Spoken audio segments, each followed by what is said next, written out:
boleh jadi rumah tangga itu dalam Islam mawaddah, rahmah, sakinah dan seterusnya. Tapi maknanya yang bisa diaplikasikan ini perlu penjelasan, dan penjelasan itu juga harus selaras dengan Islam yang sesuai dengan Ahlul Bait. Karena penjelasan tentang mawaddah rahmah, tentang rumah tangga dalam Islam, ya itu sesuai dengan Islam yang dipahami oleh bermacam-macam kelompok, bermacam-macam cara. Maka tidak cukup kutipan ayat.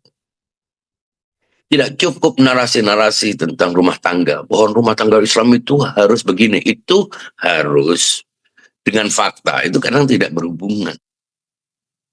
Rumah tangga Islam itu adalah cinta, mawaddah, sakinah, ketenangan. Tapi faktanya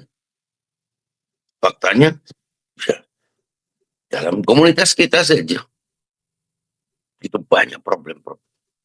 Itu banyak yang seolah tidak bisa diselesaikan.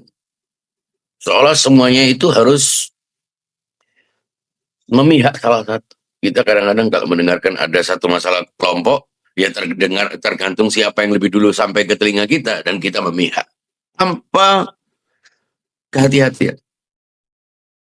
Tanpa kita mempertimbangkan alasan-alasan kelompok lain, dan pihak lain, dan lain sebagainya. Ini yang akhirnya menimbulkan kekacauan. Dan akhirnya, bila berhubungan dengan kita pun menyelesaikan dengan cara yang tidak diajarkan oleh Ahlul Bait. Padahal kita mengaku pengikut Ahlul Bait. Dari itu, kita perlu memposisikan Ahlul Bait. Bukan hanya kita ikuti dalam hal sholat, ritual-ritual tertentu, tapi dalam semua kehidupan. Karena Islam itu kan way of life. Islam itu jalan hidup, Islam itu pandangan dunia. Maka karena Islam itu melalui Ahlul Bait, mengapa mengikuti Ahlul Bait? Karena keluarganya. Karena mengapa mengikuti keluarganya? Iya, yang paling dekat dengannya, yang setiap saat dididiknya, berada bersamanya, seatap dengannya, mendengarkan wahyunya, menyimak risalah yang datang dari Allah kepadanya melalui Jibril, mengikuti Ahlul Bait. Tapi kalau mengikuti Ahlul Bait ini hanya dalam hal-hal tertentu, mengikuti sebagian dengan tidak mengikuti semua, nyaris tipis sekali perbedaan. Nah, kebetulan yang jarang diperhatikan itu adalah hal-hal detail dari memahami makna-makna cinta. Apa yang dimaksud dengan cinta, mawaddah, sakinah, rahmah.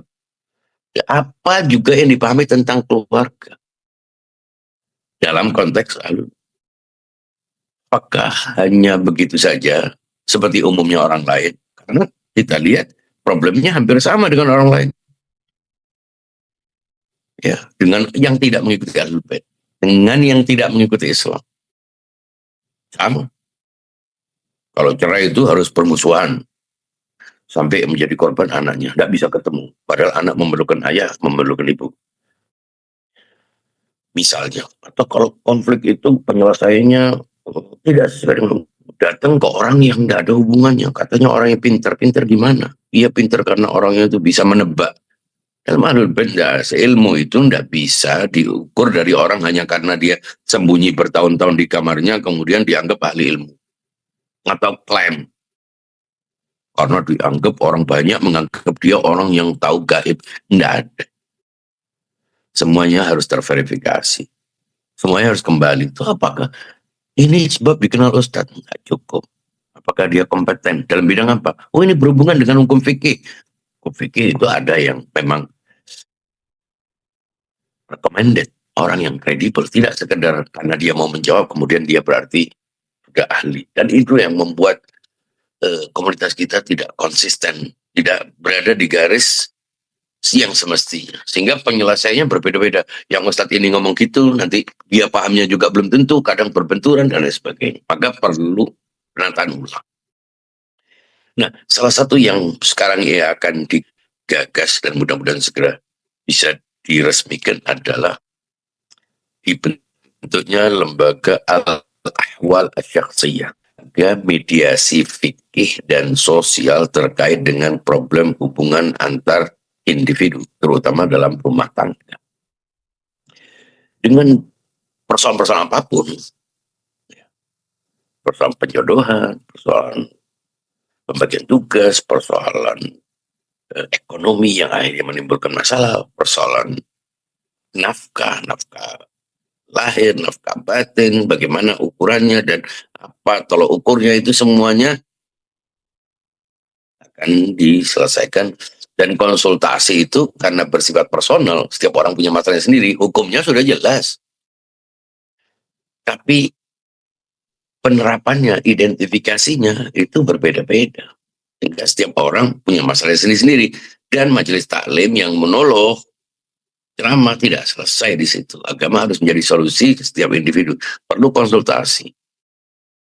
Perlu merujuk, bukan hanya mendengar dan menyimak untuk mendapatkan pahala, tapi perlu mendapatkan solusi.